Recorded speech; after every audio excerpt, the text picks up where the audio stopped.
Hello everybody. Today we are going to review the movie The Call of the Wild. Now this is one that I did want to go see in theaters, but it's just unfortunately one that I missed again, which I'm kind of sad that I did because I would have really enjoyed this film having seen it in theaters too. But hey, I mean we can't go see them all, so now I'm kind of being a little more picky and choosy as to which ones I go see. If I don't see a preview for it, I might end up missing it, so you guys might have to tell me of some films that are coming out, and I'll decide whether I want to go see it or not in theaters myself. I might end up just waiting until it's free, because for some films I can do that. Kind of like what I'm doing with Space Jam right now, because I don't really know. I have to go back and watch the first one anyway again before I even think about watching the second one. So The Call of Wild is actually the star of the movie is a dog named Buck, and yes, the dog is animated, but that did not make the film any less good. It was an excellent film. I believe it's based on a book, if I'm not mistaken. I believe it is based on a book.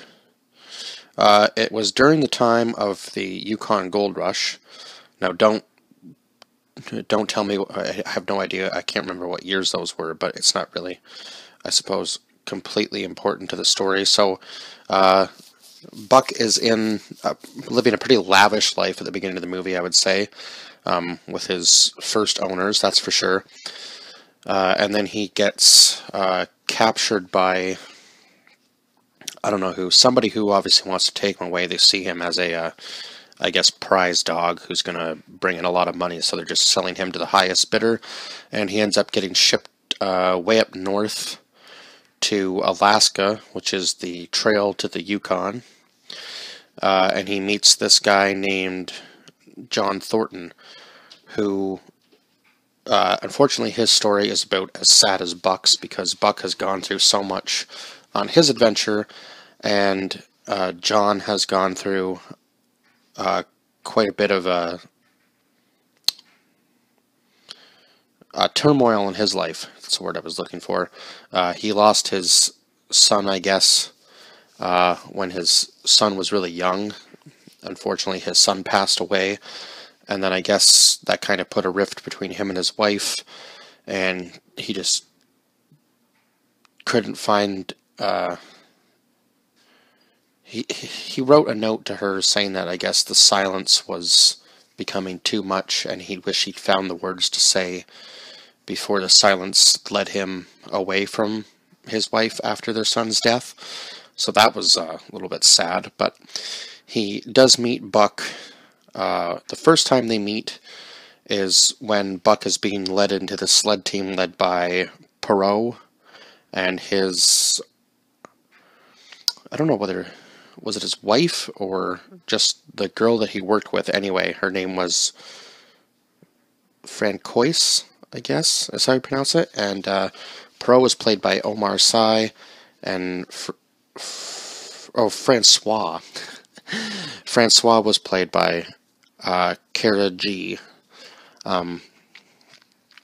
So yeah, he's part of the sled team for a little while, and the lead dog's name in the beginning is Spitz, I believe. So I don't know exactly where all these dogs came from, but I would say that Spitz has more wolf in him than anything else, and he's kind of a mean leader of the pack, that's for sure. Doesn't treat the other dogs well, and Buck kind of takes it upon himself to slowly kind of wean his way into being the leader.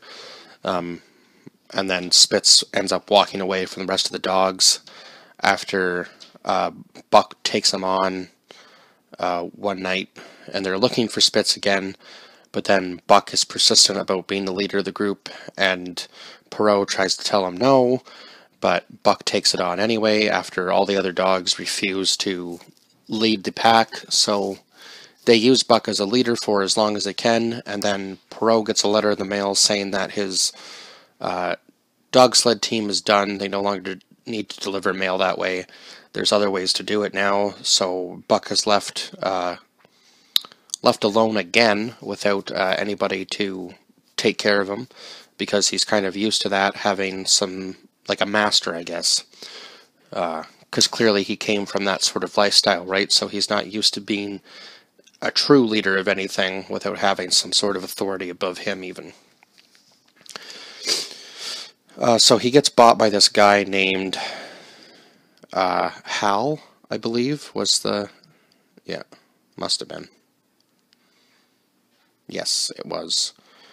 He gets bought by this guy named Hal, and there was two people with him.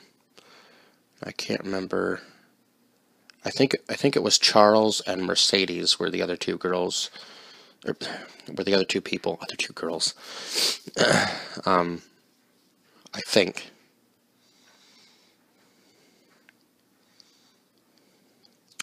Just trying to look through the cast here to make sure that I actually had that right. Yeah, I believe so. Wow, I didn't know that Karen Gillian played Mercedes. Huh. I thought I recognized her from something, but I wasn't sure what it was. But now that makes a little bit more sense. So, Hal is trying to push the dogs to the bitter end, I guess, and John kind of gets in the way of everything because he, I guess, kind of has a connection with Buck. You can kind of tell that right off the beginning when they first meet and Buck gives him his harmonica back. And then they meet again when they're leaving the, I guess, post office farther north than where even Buck is living in his small town. They go to another small town, and that's when he meets John again. John comes out with a note and stops, and then Perot tries to tell him no, he should have delivered it before we were leaving, but Buck takes the note from him and gives it to Perot, and he says, "You're lucky Buck's the boss." So John thanks Buck for that, and then I think, yeah, they do meet again when Hal buys them and uses them and has his sled team to go find gold. And so eventually John has to take it into his own hands because it's during the spring thaw, so he knows they won't make it across the ice probably. So by this point, Hal has pushed the dogs to literally the point where they are going to die. So John's able to save at least Buck without losing his life in that scene, and or that situation, I guess I should say. And Hal takes the rest of the dogs across the river. I guess he made it because he does come back to the town that John is in and tries to start this fight between them. Buck intervenes. Hal says to him all the dogs ran away, and blames it on John, even though it had nothing to do with him, right? So John and Buck become best friends. John then says to Buck one day, he pulls out this map and says that his son wanted to go beyond the map. That was one of the adventures he wanted to take. So he says to Buck, let's do it together, the two of us. So they go way upriver off the map, and they end up finding a lot of gold in this new spot. Because obviously nobody has ever traveled that far, right? So whatever gold is in the areas that people have already dug up, most of it's going to be gone because so many people have gone there looking for the gold that nobody else has even thought to travel farther. So I guess kind of Buck and John make a new home for themselves where they are, just the two of them. And then Buck kind of sees something one day. He sees this white... oh God, what kind? Timberwolf, white timberwolf. So he starts to kind of form a relationship with these wolves. He ends up saving one of them from drowning the one day.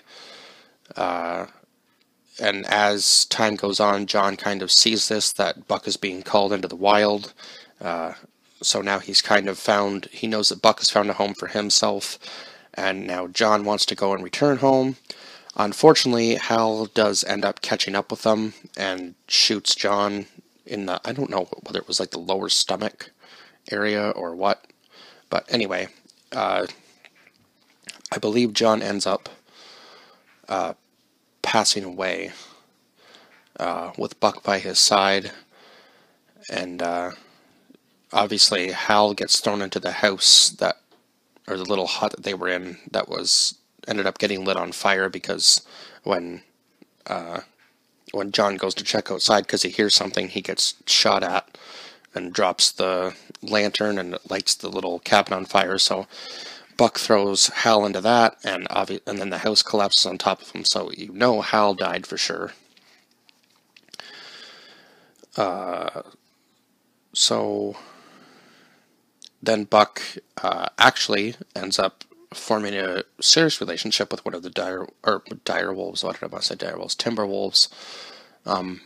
He actually has a litter of puppies with the one timber wolf, and then he just lives out the rest of his life, I guess, as a wild dog. So I guess I guess that's kind of why the title is fitting, The Call of the Wild. It does make sense.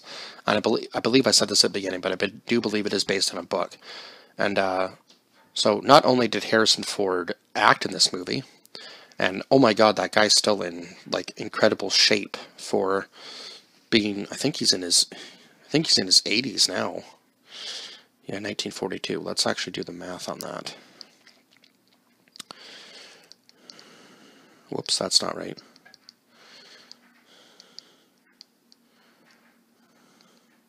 Hold on. I don't think I had that. You're right, did I? Oh no, he's only 79. But yeah, that dude is still in very incredible shape for being 79 years old. And I do believe they are actually filming the new Indiana Jones movie now. And I heard something about him injuring himself from a friend. So I don't really know how far that is going to push back the filming of it. But they are currently filming it, so... Oh wow, they have a huge cast list now. Okay. Interesting. Well, I'm looking forward to that whenever it does come out. Because I believe it will probably be the last Indiana Jones film. Because I think they are trying to pass on the torch to a younger Indiana Jones. So I'm kind of interested to see who is going to take that spot. But anyway, back to this movie. So he narrated it and he acted in it, and he did a good job at both because Harrison Ford can just adapt, it seems, to any sort of role he needs to take on. He's just very good at that. I don't know whether he does any method acting for certain things, but he made that dog, even though it was, completely CGI'd, he made that feel really real, and you could feel the connection between him and Buck. So he did a very good job at that, and kudos to him for being able to pull that off, because not a lot of people probably could. So I think it was a very fitting casting choice to have Harrison Ford in that part as John. So I have to give this movie a 10 out of 10. I know it got a lot of... now I'm not sure what the rating on it for IMDb was, but we're going to go and check, because... I think they probably gave it way too low of a rating. 6.8. It's not a horrible rating. That's better than they give a lot of the movies, so I will say that. And I guess 42,000 people have rated it, so... Yeah, that's not a horrible rating. I give it a 10. I thought it was an excellent film. I would definitely watch it again. This review will probably be coming out in December because it was winter themed, so I feel like it just kind of makes sense to do it in the month of December. And so, as always, comment, share, subscribe, and comment down below your thoughts on this film if you have seen it. If not, definitely go watch it. It's a good, I would say it's even a good sit-down family movie to watch. Or you can watch it alone, or with your significant other. It's also a good movie. Probably, yeah, just because it does have that, warm kind of connection feel, I guess. So, yeah, I would say it's a very heartwarming movie for sure. It did, one thing that I wanted to add, though, before I do go, even though I've kind of ended my outro and I'm kind of rambling a little bit on, but, yeah, kind of reminded me a little bit of the movie Balto with the sled dogs, where they delivered the medicine to the people, because it was based on a that movie was actually based on a true story, though. But yeah, so Buck was kind of led by like this, I guess, kind of his spirit animal, like this black wolf, and I think Balto was kind of led by something like that too. I can't remember. I'd have to go back and watch Balto again because it was such a good movie. But anyhow, that is all, and I will see you guys in the next one. Bye bye for now.